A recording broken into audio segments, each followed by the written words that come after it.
Hello, it is in the middle of the night. It is, I think, Tuesday night, or is it Wednesday morning? I think it's probably, by this time, is it past 3 or 4 o'clock in the morning? Yeah, probably we can say this is Wednesday morning. Anyway, if you're ever curious about how much we have changed comedy-wise, as corny and ridiculous as this is hard and kind of hard to take, America's Dumbest Criminals, actually, we were so less than sensitive then. I mean, they made fun of everybody. Women that got arrested and they had their hair in curlers or going the wrong way on a one-way. Now, to make a comedy about a criminal, it would have to be, the shows that we see like that now, the person has to be so extremely crazy, not just make a little mistake and error in judgment. Do you understand what I'm saying? The criminals, now that you're allowed to make fun of, have to be so extreme that it's allowed.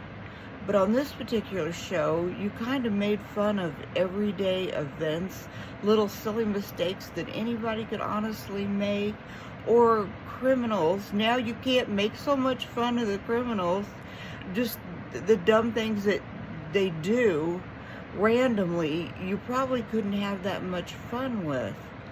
I don't think we're going forward. I don't think this is progress. The oversensitivity actually hurts you in the big picture. It makes you think that the world has to handle you with kid gloves. That is, if you're a teenager, and you may be trying to force the world to do that. But I don't know. I don't necessarily see it as progress, as bad as that show was.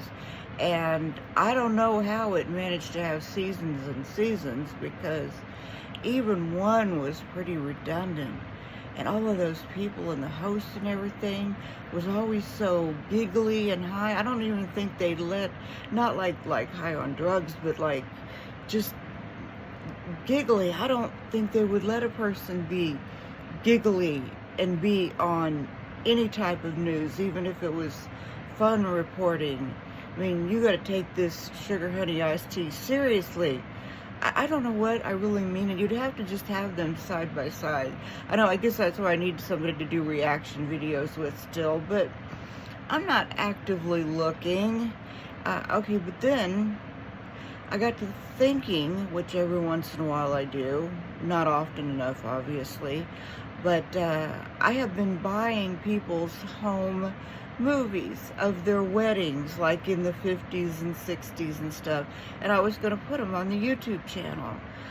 Then I got to thinking, even though they have sold their old movies, or they gave their old movies to Goodwill, in one case I found 2 old reel-to-reel movies at thrift stores.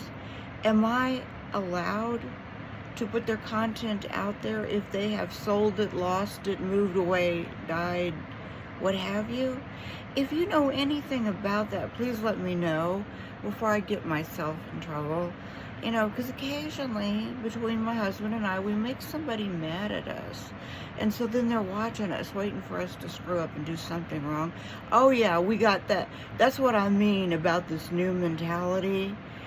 You can make a person mad saying something flippant. Maybe you don't even mean it with your whole heart.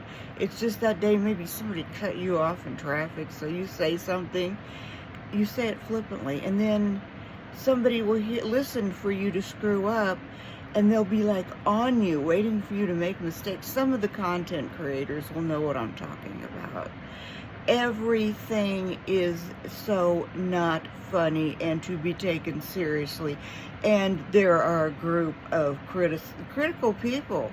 I mean, I'm for critical thinking, like all of a sudden you realize what a freaking a-hole you are for practicing that particular hobby, I guess, following people around looking for them to make mistakes. When that finally dawns on you and you wonder why you're so lonely that nobody wants to talk to. It could be that little hobby of the highly judgmental, following people around, waiting for them to make mistakes. But anyway, I kind of have to reel it back in now because I got too far from the topic.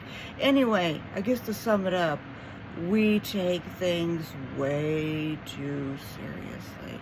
Aw, but on another note, rest in peace, Sly Stone. Some good time, fun, upbeat music, and yeah, he was sort of a party animal, wasn't he? Kind of a George Clinton, before George Clinton, right? Yeah, he would have been before. I know that because my dad had old 45 that I still to this very day listen to certain music because it calms me down. There was a song that Sly Stone did with the Vascanes or something called Heavenly Angel. My dad had that old 45 and I got a hold of it and I used to listen to it. And it's still one of those songs that I have in the car in case of my anxiety, which hits when I'm driving. That's one of the songs that I listen to. And I have heard that not that long ago and looked up Sly Stone. I mean, just a few days ago. Honestly, that happened. And then to hear that just yesterday, I think. But the only thing I found is that a few days ago, before he passed, was that he was still battling the rehab monster, and I think that alcohol was his downfall. There were a few, but I think that might have been the main one. Anyway, rest in peace. But he had a decent life. He made it to his 80s, you know. A lot of us would be lucky to see that. Especially having a less than perfect lifestyle. But I digress here. See, I'm not being funny. I want everybody else to lighten up, but I'm not exactly being light either. Anyway, if you get a hold of Amazon Prime, at least I don't know how I found it because I can't find it again, America's Dumbest Criminals. I put that on because I thought it seemed light to sleep to. Then I started watching it and realized, wow, you can't laugh at that today. Oh, you can't laugh at most of that today. Anyway, is that an improvement, or have we gotten just a little bit too sensitive? I think too sensitive. But you have a wonderful day wherever you're at.